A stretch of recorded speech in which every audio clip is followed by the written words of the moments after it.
here today to talk about the electronic classroom of tomorrow, also known as ECOT.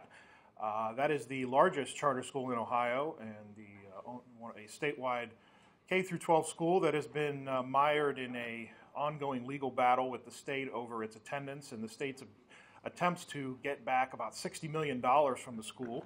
And at the same time, my partner here has been is covering today a story about the fact that the auditor of state is trying to stop the school from using taxpayer money for ads. So, Marty, why don't you go ahead and talk about that, and then I'll get into the court case. Yeah, so the auditor, Dave Yost, he said that not only is this not serving any public purpose to run television ads attacking the Board of Education, but also that it sets a really dangerous precedent that, state agencies could, if they were to raise tax money and mount political campaigns, it's a form of improper extortion even.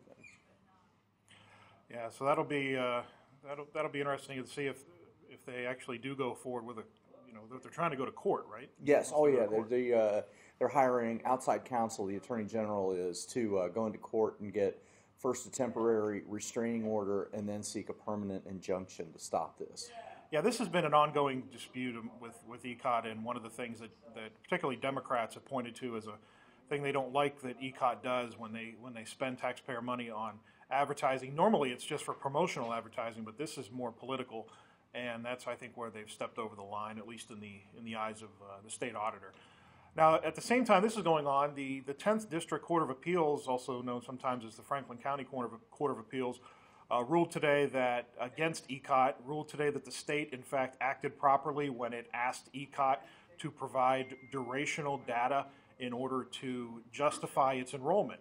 Now, this has been an ongoing fight for more than a year because the state had never asked for this kind of data before in order to justify enrollment. And what they found was when they looked at ECOT's data was that the school was unable to justify upwards of about 60% of their students because they did not meet the 920 hours that the state says these students need to be meeting every year. The court basically upheld a trial court opinion. They basically said they dismissed or ruled against ECOT on all their arguments that this was an improper change of rule and other things, that it was retroactive, and that there was some agreement back in 2003 that should still apply. The court said no, the same as the trial court. So now this case will probably go to the Supreme Court. There's also other lawsuits that ECOT has filed. They may be spending a lot on advertising. They're spending even more on lawyers and as they fight this case. Basically, at the end of the day, they're trying not to have to repay $60 million to the state.